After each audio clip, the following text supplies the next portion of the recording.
डोभाल जी operation green leaf का plan table पर रखते हैं, लेकिन मोदी जी मना कर देते हैं।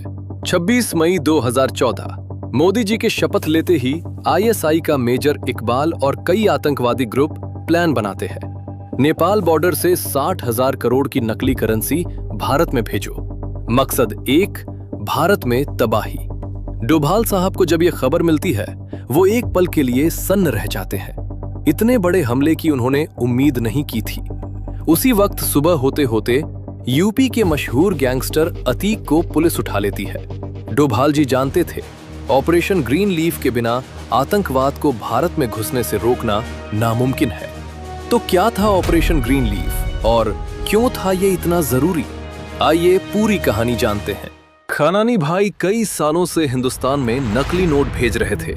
ये काम उन्होंने इस्लामाबाद के एक मदरसे में बैठकर दाऊद और मेजर इकबाल के साथ मिलकर शुरू किया था और 2013 तक वे 11,000 करोड़ रुपए के नकली नोट हिंदुस्तान भेज चुके थे।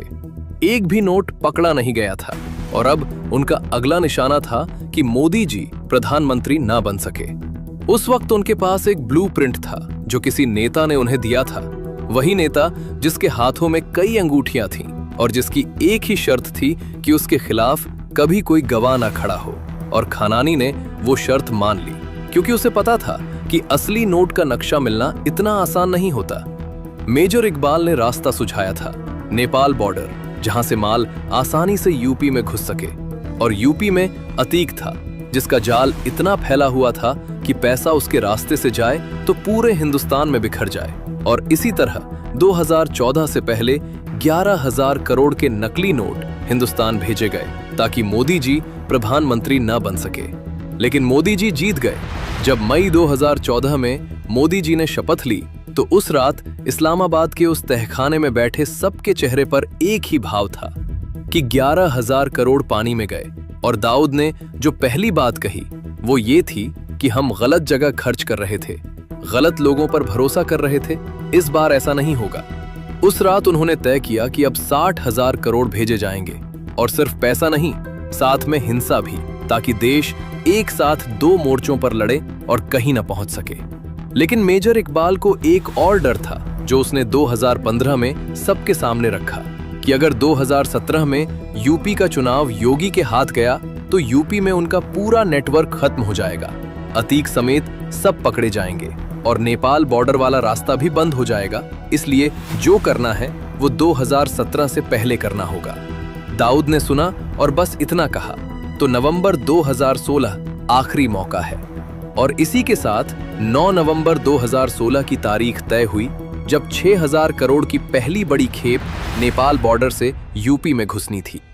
उरी सर्जिकल स्ट्राइक अभी कुछ ही हफ्ते पहले हुई थी और पूरा देश उस जोश में था जो बरसों बाद आया था, जब यह साबित हो गया था कि हिंदुस्तान अब सिर्फ बयान नहीं देता, घर में घुसकर मारता है। और ये बात पाकिस्तान को भी पता थी कि कुछ बदल गया है। डोभाल जी उस दोपहर अपने दफ्तर के आंगन में टहल रहे थे, जैसे वे अक्सर किसी बड़े फैसले से पहले करते थे, कि उनका एक अधिकारी तेज कदमों से उनके पास आया और रुककर बोला, सर, हमारे एक स्पाई ने खबर भेजी है, पाकिस्तान 60,000 करोड़ के नकली नोट हिंदुस्तान में भेजने की तैयारी कर रहा है। डोभाल जी एक पल के लिए रुके, टहलना बंद किया और फिर धीरे से बोले, 60,000 करोड़, ये बहुत बड़ी रकम है। अगर ये पैसा हिंदुस्तान में आ गया तो हालात बहुत खराब होंगे, बाजार हिलेगा, लोग डरेंगे और जो स्थिरता अभी बनी है वो टूट जाएगी। वो फिर चलने लगे, लेकिन अब उनके कदमों में एक मकसद था। उरी के बाद भी इन्हें अक्ल नहीं आई, लेकिन इस बार हम इन्हें ऐसा सबक सिखाएंगे कि इनकी कभी हिम्मत नहीं होगी। फिर वे उस अधिकारी की तरफ मुड़े और बोले, स्पाई को तुरंत संपर्क करो और ये पता लगाओ कि 60,000 करोड़ के नोट छप चुके हैं या अभी छपने बाकी है, क्योंकि इस एक बात पर सब कुछ निर्भर करता है। अधिकारी मुड़ने लगा तो डोभाल जी ने एक बात और कही, मेरे पास एक प्लान है, ऑपरेशन ग्रीन लीफ। मैं इस बारे में प्रधानमंत्री जी को मनाने की कोशिश करता हूँ। मेजर शोभित शर्मा कोई आज के जासूस नहीं थे। वे कई सालों से पाकिस्तान में थे, उन्हीं लोगों के बीच, उन्हीं की भाषा में, उन्हीं की तरह जीते हुए, और इतने करीब थे कि जिन लोगों की खबरें वे दिल्ली पहुंचाते थे वे लोग उन्हें अपना आदमी समझते थे, उन पर भरोसा करते थे और यही उनकी सबसे बड़ी ताकत थी। वे लियारी गैंग में शामिल थे। खानानी भाइयों से उनके अच्छे संबंध थे और मेजर इकबाल के साथ भी वे कंधे से कंधा मिलाकर काम करते थे और इसी वजह से 60,000 करोड़ वाली खबर सबसे पहले उन्होंने ही डोभाल जी तक पहुंचाई थी। अब उन्हें नया आदेश मिला था, ये पता करो कि नोट छप चुके हैं या अभी छप रहे हैं। मेजर शोभित शर्मा ने एक योजना बनाई।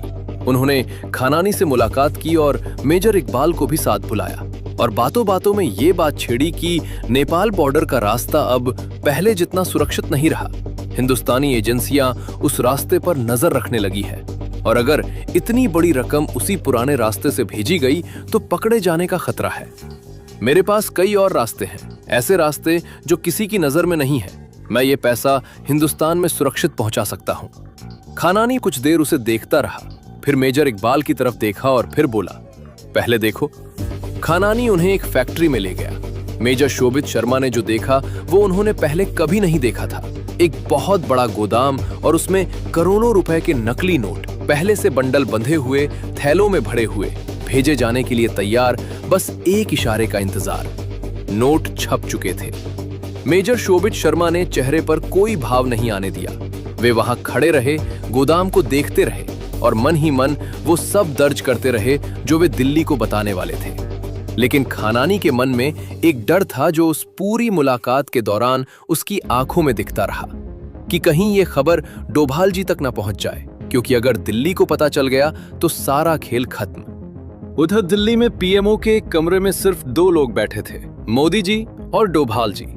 डोभाल जी ने सीधे बात शुरू की, सर, ऑपरेशन ग्रीन लीफ को जितनी जल्दी हो सके लागू करना होगा। इस बार 60,000 करोड़ नेपाल बॉर्डर से हिंदुस्तान में आने वाले हैं और ये नकली करेंसी है जिसे पकड़ना बेहद मुश्किल है। मोदी जी कुछ देर चुप रहे। वे गहरी सोच में थे। उन्हें पता था कि अगर ऑपरेशन ग्रीन लीफ अचानक लागू किया गया तो देश में बड़ी हलचल मचेगी, आम आदमी परेशान होगा और जो असर होगा वो सिर्फ दुश्मन तक नहीं रुकेगा।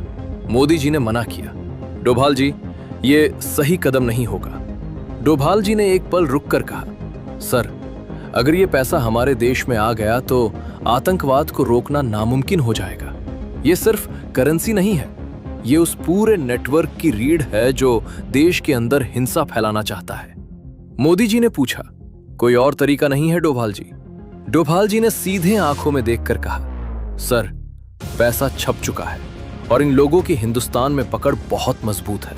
यूपी से लेकर बॉर्डर तक उनका नेटवर्क फैला हुआ है। इसके अलावा कोई रास्ता नहीं बचता। फिर थोड़ा रुक कर बोले, लेकिन सर, ऑपरेशन ग्रीन लीफ लागू करने से पहले यूपी में इनका नेटवर्क तोड़ना होगा, क्योंकि जब तक वो नेटवर्क खड़ा है तब तक ये पैसा किसी न किसी रास्ते से अंदर आता रहेगा।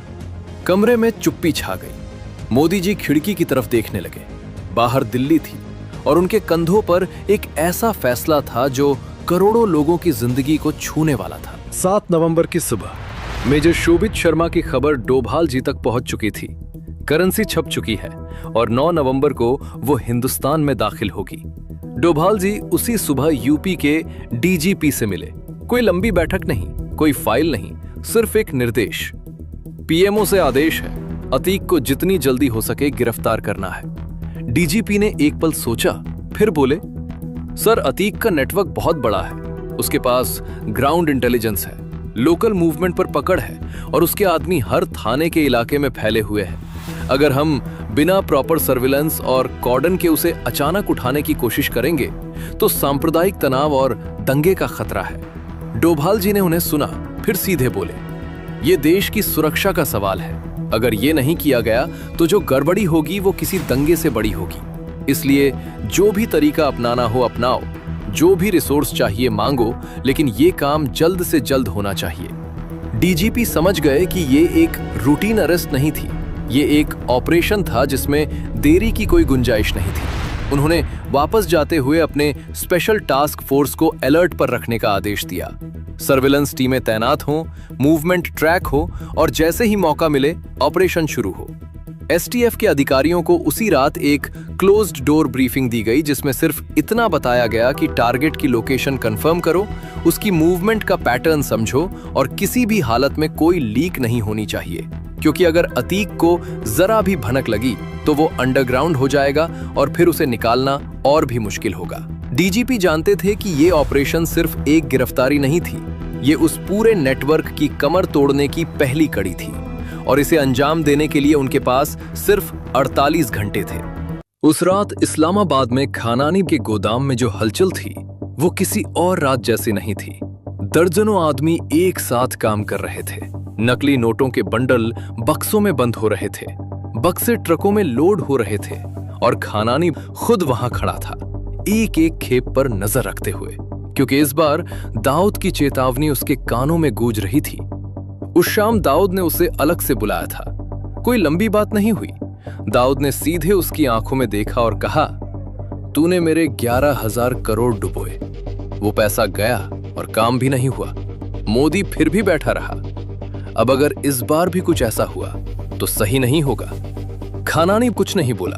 वो जानता था कि इस वक्त कोई सफाई काम नहीं करेगी, सिर्फ नतीजा करेगा। इसलिए उसने सिर हिलाया और गोदाम की तरफ चला गया। रात के 2 बजे तक अधिकतर ट्रक लोड हो चुके थे। हर ट्रक में करोड़ों रुपए के नकली नोट इस तरह से पैक किए गए कि ऊपर से देखने पर आम सामान लगे और नीचे से नहीं दिखे और बॉर्डर पर रूटीन चेकिंग में निकल जाए। लोडिंग खत्म होते ही मेजर इकबाल ने अतीक को फोन किया। सुनो, 8 नवंबर की शाम को सभी ट्रक नेपाल बॉर्डर पर पहुंच जाएंगे और 9 नवंबर की सुबह 4 बजे तुम्हें हिंदुस्तान की तरफ से ट्रक अपने कब्जे में लेने हैं। अतीक ने फोन रखा, अपने भरोसेमंद आदमियों को इकट्ठा किया और बॉर्डर की तरफ रवाना होने का हुक्म दिया। 8 नवंबर की शाम इस्लामाबाद की उस फैक्ट्री में सभी ट्रक तैयार खड़े थे, नोटों से भरे, बंद, रवाना होने का इंतजार करते हुए। बस एक आखिरी हरी झंडी की देर थी। मेजर शोभित शर्मा भी वही थे, उन्हीं लोगों के बीच उसी फैक्ट्री में, चेहरे पर वही भाव जो पिछले कई सालों से लगाए हुए थे, लेकिन मन में वो सब दर्ज करते जा रहे थे जो दिल्ली को जाना था। उधर तराई में अतीक के आदमी भी तैयार थे, बॉर्डर के पास चुपचाप ट्रकों का इंतजार करते हुए। और उसी सुबह दिल्ली में एक बंद कमरे में 4 लोग बैठे थे, मोदी जी, डोभाल जी, वित्त मंत्री अरुण जेटली जी और आरबीआई गवर्नर। डोभाल जी ने कहा, सर, यह ऐलान आज रात ही करना होगा, 1 भी घंटे की देरी नहीं हो सकती। मोदी जी ने एक बार सबकी तरफ देखा, फिर धीरे से सिर हिलाया। फैसला हो गया था। उसी वक्त यूपी में एक पुलिस टीम पूरे दस्तावेज और वारंट लेकर निकली थी। एसटीएफ के जवान प्लेन क्लोथ्स में, अतीक की लोकेशन कंफर्म हो चुकी थी और ऑपरेशन शुरू हो गया था। कुछ ही देर में अतीक पुलिस की गिरफ्त में था। इस्लामाबाद में दाऊद, मेजर इकबाल, खानानी भाई और कई और लोग एक कमरे में बैठे थे, ट्रकों के बॉर्डर पार करने का इंतजार कर रहे थे, घड़ी देख रहे थे और रात 8:15 हो चुके थे। तभी एक आदमी भागता हुआ कमरे में घुसा। उसकी सांसें उखड़ी हुई थी। भाईजान, टीवी पर देखो, क्या आ रहा है। सब एक साथ टीवी की तरफ मुड़े। स्क्रीन पर मोदी जी थे, सीधे देश को संबोधित करते हुए, और वो ऐलान कर रहे थे कि आज रात से 500 और 1000 के नोट बंद। कमरे में कोई नहीं बोला। नोटों से भरे ट्रक बाहर खड़े थे। सब कुछ तैयार था और सब कुछ एक झटके में कागज हो गया था। खानानी बड़ा उठा, कमरे से बाहर निकला, छत पर गया और उसी वक्त नीचे गिरकर उसने अपनी जान दे दी। उस रात हिंदुस्तान ने एक ऐसी लड़ाई जीती जो किसी मैदान में नहीं लड़ी गई थी। डोभाल जी ने वो किया जो एक सच्चे सेवक करते हैं, बिना शोर के, बिना श्रेय लिए, सिर्फ देश के लिए। और उनकी वो बहादुरी इतिहास के उन पन्नों में दर्ज है जो आम लोगों को कभी नहीं दिखते। और मोदी जी ने वो फैसला लिया जो शायद दुनिया का कोई और नेता उस वक्त नहीं ले सकता था। करोड़ों लोगों की तकलीफ जानते हुए भी देश की सुरक्षा को पहले रखा। कुछ फैसले इतिहास बनाते हैं, ये उनमें से एक था।